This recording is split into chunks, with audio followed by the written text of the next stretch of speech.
This is our Project Lead the Way classroom where we have a focus on advanced manufacturing, engineering. Hopefully we will use our funds to accelerate our program in the STEM with STEM, which is a Project Lead the Way class, computer integrated manufacturing, and that will allow us to offer more opportunities for day students and our hopefully night training. This is our Kentucky Career Center, which is affiliated with the Workforce Investment Act, and we have an individual that comes in and works with students and helps get them set up and helps us provide and find financial support to send them to their training. We service anywhere from 18 right on up to 24 years old, and they provide a lot of the funding for our connections with Somerset Lineman School or our adult night program classes. It's gonna be loud. This is our welding class. Of course, part of the purpose of the welding class is to provide training, and we do offer a night school program for adults in welding, and they get Department of Transportation. Right, DOT certification. We're also working on AWS certification, and we've got night classes we've offered, and several certifications. They work with Jacksonville Welding School in Tulsa as well. This is our EMS class. This class offers a night component, and we train a lot of individuals to get their national EMS certification, first responder certification, and the Workforce Investment's been a huge help because they finance a lot of the training, and we have students who need that extra time, and they're able to graduate and come back and get into the night school program. And by the way, EMS is in the top 20 of our sector for job needs, and this is going to meet the needs going. This is our law enforcement class. Our law enforcement class is a new program.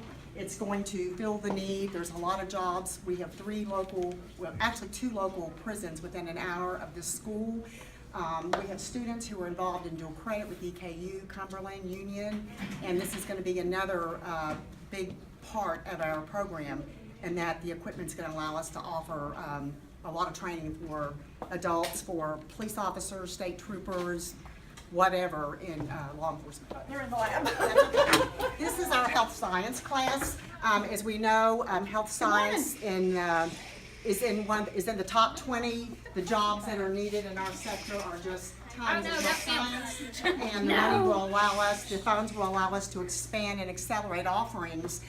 We have pre-nursing, nursing, CNA, and possibly we could get into some night class studying and training for adults as well. This is our electricity class, and our electricity class also will benefit from the advanced funds. I'm going to let Chris say just a few words about advanced. Our electricity class, we've got the enrollment's been growing. We've got opportunities for night classes. We focus on residential, commercial, and industrial, and we also are working with Somerset with the lineman school, so we have a lot of opportunities for the students. We got a partnership with Ison and Firestone.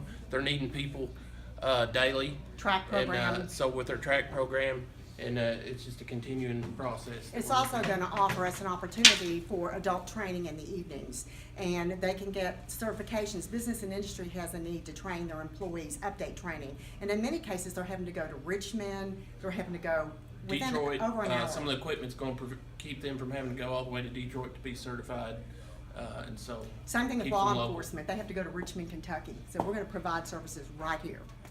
Please provide a 2-minute description of the investment impact, including how the region's workforce will look significantly different in 5 years as a result of the project. Okay, this is a very comprehensive and strategic plan. It includes all educational members of Whitley County as well as the industry that we're partners with, moving from secondary to post-secondary all the way to employability status. Adults, we're pulling in everybody, local government, local library, our districts, we're all on board, and we hope that we can take these funds and accelerate job training opportunities for the surrounding areas. Yeah. That's our main focus. Yes, Training. and the whole strategic plan includes day and evening programs. We are trying to provide accessibility. So over these 5 years, we feel that we'll be able to strategically have all of these satellite sites as well as our area technology center, which services the entire county, so that everybody can have accessibility, and working with industry, working with employers, and to meet the retrain. sector needs. Yes. We've and- looked at the sector needs in our area: healthcare, IT, business, engineering, advanced engineering, and we can meet those jobs. That's part of our grant that we've written it up, that, for instance, there was 340-something jobs in healthcare.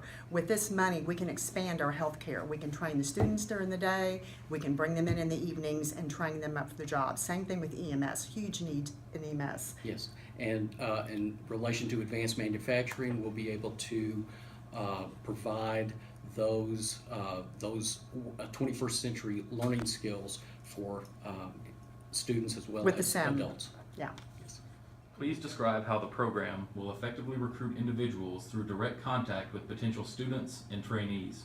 Okay, this is probably the easiest component, because we already have the connections. We have connections with our districts.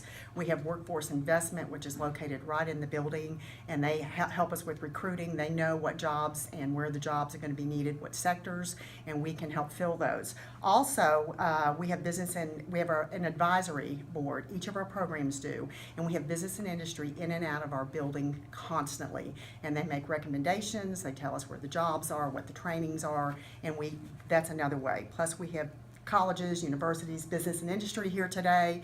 They help us with direct contact. They're going to send us employees for training. And then, of course, one of the greatest things we do is we have our counselors in all of our districts, and they do extensive advising and counseling with career pathways, which is huge in our schools. We all operate using the same pathways. We share them.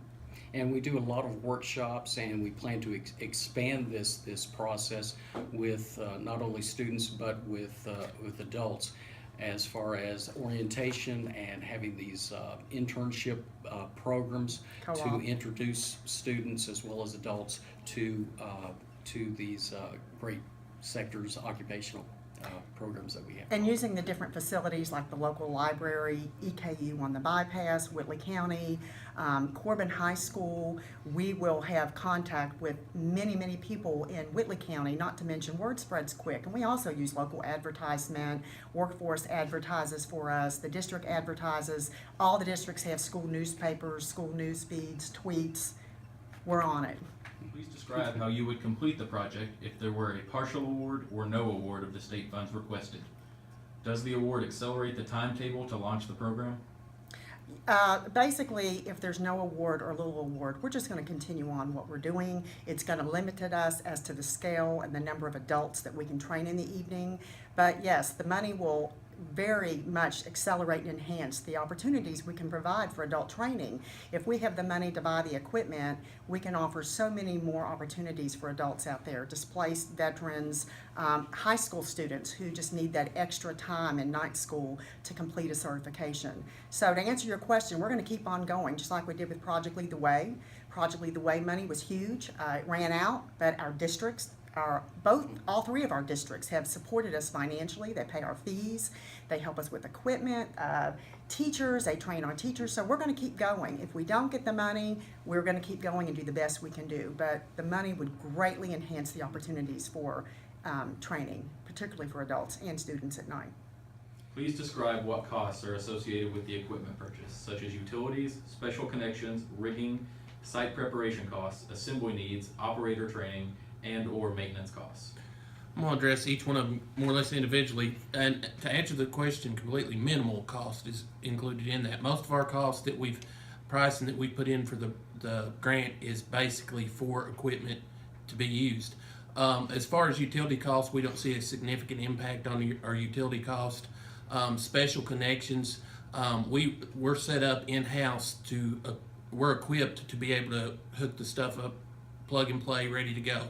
As far as rigging, if there was any rigging, we're working with our industry and local districts. They're going to help us provide that. So to make the answer short, most of the money that have requested is going for training and materials. Now, as far as assembly needs, most of it's pre-assembled. Site preparation cost, our sites are set up. And as far as operator training, there's some of the equipment has a one-time cost, And then the other things like Project Lead the Way that's going on, we're already continuing with our districts that's helping us and helping pay for that. Yes. Please describe what agreements you have with school districts other than your own.